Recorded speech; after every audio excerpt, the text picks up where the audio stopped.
Okay, so we are entering the area of Canyonlands. We've got about 18 miles to go before we reach the visitor center and Island in the Sky. Canyonlands preserves a wilderness of rock at the heart of the Colorado Plateau. Water and gravity, this land's prime architects, cut flat layers of sedimentary rock into hundreds of canyons, mesas, buttes, fins, arches, and spears. At center stage are two canyons carved by the Green and Colorado rivers. Surrounding the rivers are vast, very different regions. Island in the Sky on the north, the Maze on the west, and the Needles on the east. They share primitive spirit and Wild West atmosphere. Few people knew these remote lands and rivers well when the national park was established in 1964. Only Native Americans, cowboys, river explorers, and uranium prospectors had dared enter this rugged corner of southeastern Utah. Canyonlands remains largely untrampled, its road mostly unpaved, trails primitive, and rivers free-flowing. Bighorn sheep, coyotes, and other native animals roam its 527 square miles. Canyonlands is wild America. Well, up here at the Visitor Center, we really enjoyed the ranger interpretations. His subject when we were up there was on radiation, which is my husband's forte, so we really enjoyed it. They have a wonderful visitor center. Be sure to stop in. They have a lot of fantastic information to share with you about Canyonlands and the national parks. So again, we were up here in mid-May, and all the wildflowers are in bloom. An absolutely fantastic time to come up here to Canyonlands to enjoy the wildflowers and the great weather. And again, not so crowded. Views from Island in the Sky reach from the depths of the Green and Colorado rivers to the mountaintops and above.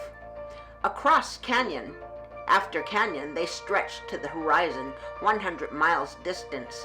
Island in the Sky, a broad mesa wedged between the two rivers, is Canyonlands' observation tower. From it, you'll see vistas of dimensions hard to comprehend. Closest to the mesa's edge is the White Rim, a nearly continuous sandstone bench 1,200 feet below the island. Another 1,000 feet beneath White Rim are the rivers shadowed by sheer canyon cliffs. Beyond them lie the Maze and the Needles. Outside the park, 3 mountain ranges break the land's flat-topped pattern. To the east rise the La Salles, to the south the Abajos, to the southwest the Henrys. Rain that skips Canyonlands, arid soil keeps these mountains mantled in forest of pine and fir. At Island in the Sky, vegetation is more sparse. Fields of Indian ricegrass and other grasses and pinyon and juniper forests survive on fewer than 10 inches of rain a year. Coyotes, squirrels, and ravens, hawks, and smaller birds share these lands. Food. Cattle and horses once grazed here. Abandoned water troughs and fences recall those bygone days. Rocky ledges leading down to and below White Rim are favored habitat for desert bighorn sheep.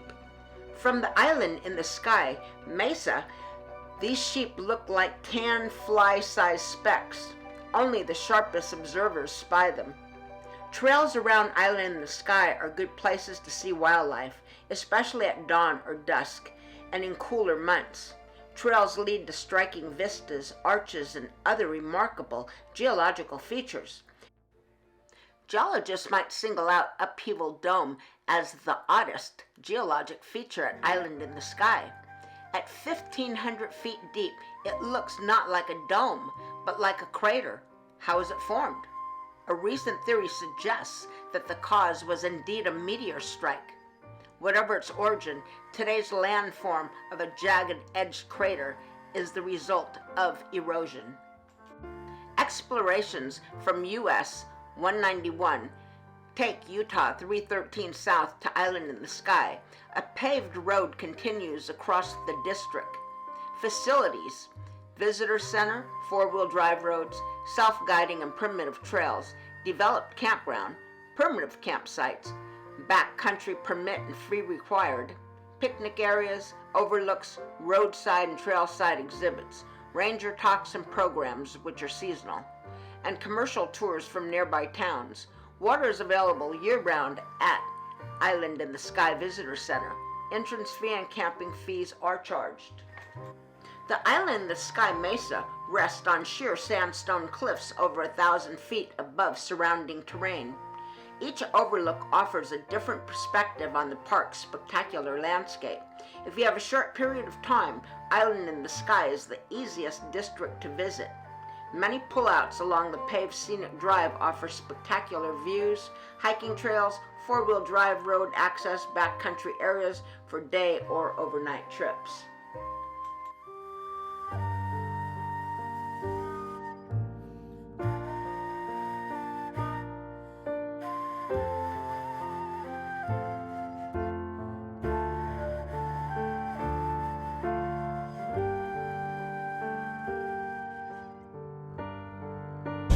Okay, we are coming out of Canyonlands.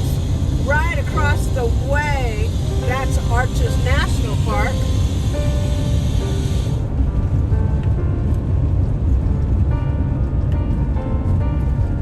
Canyonlands is beautiful, well worth the visit. Oh yes, it's And like Utah's baby Grand Canyon. Yeah, and actually Canyonlands is gigantic. It spreads a long way, all the way to the Monte La Salle mountain range almost. Canyonlands was established not only for its scenic beauty, but also for its significant archaeology. Archaeological and historic sites offer inspiration and demonstrate how past people lived in such a seemingly harsh climate. They are part of the cultural heritage of Americans and are irreplaceable. Canyonlands preserves evidence of people living, working, and traveling over thousands of years. This landscape holds significant cultural heritage for many Native Americans, as well as explorers of European descent, and are irreplaceable. Native Americans hold these landscapes as sacred. This place is still alive, and the spirit and memory of these who come before and tribes use these places to pass on their traditions and practices to their descendants. Cultural sites located on federal lands are protected by federal law for the benefit of all.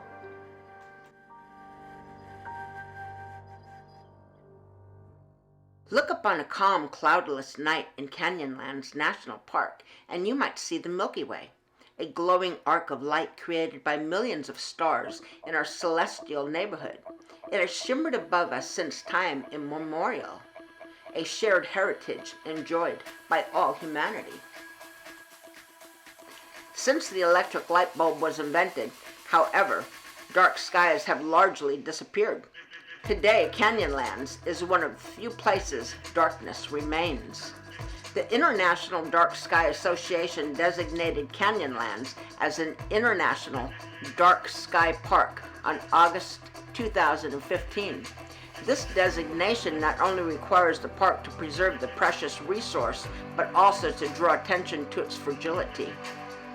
In The Elegant Universe, Dr. Brian Greene writes that a clear view of the night sky allows anyone to soar in mind and imagination to the farthest reaches of an enormous universe in which we are but a speck. And there is nothing more exhilarating and humbling than that. We hope that you will take a moment to look up and be humbled and exhilarated by the night, because it, like Canyonlands, is your heritage. Do you hear that? The desert of Canyonlands is a naturally quiet place with sparse vegetation and little water vapor in the air. Sound waves disperse more quickly here than they do elsewhere. Even so, the symphony of Canyonlands is not silent. The cry of a coyote, water trickling through cracks, the footfalls of a hiker, these and other sounds form the soundscape of Canyonlands. Natural soundscapes the unique combination of natural, cultural, and historic sound of an area are important for wildlife and people. Wildlife depends on sound for hunting, avoiding predators, and finding mates. Humans seek out naturally quiet places to reduce stress and find peace. Help protect the natural quiet of Canyonlands by lowering your voice while hiking or at overlooks, not idling your vehicle, and using headphones if you're listening to music. Wildlife and other people will appreciate their ability to hear the quiet symphony of the park.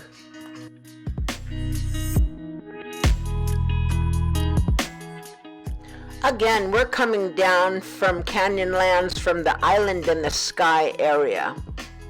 The roads are really well paved all the way up and back. It's a beautiful scenic drive that you really don't want to miss.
So I think this is where they get the idea of creating those artificial walls that you see sometimes on the sides of the freeways. But these here are original ones. They're not the artificial ones. Look at that.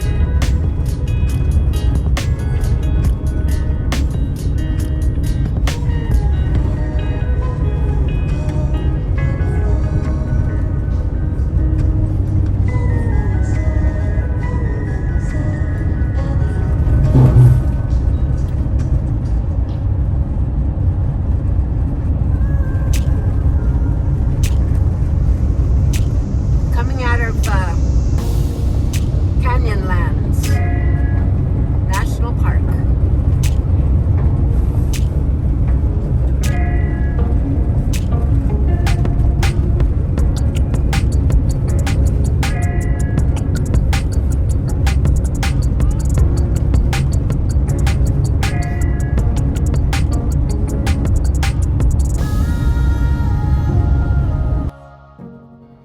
We're heading back to downtown Moab, where we're going to grab some dinner before we head back to our RV park where we're staying for the night.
You've been road trekking with Row and Low.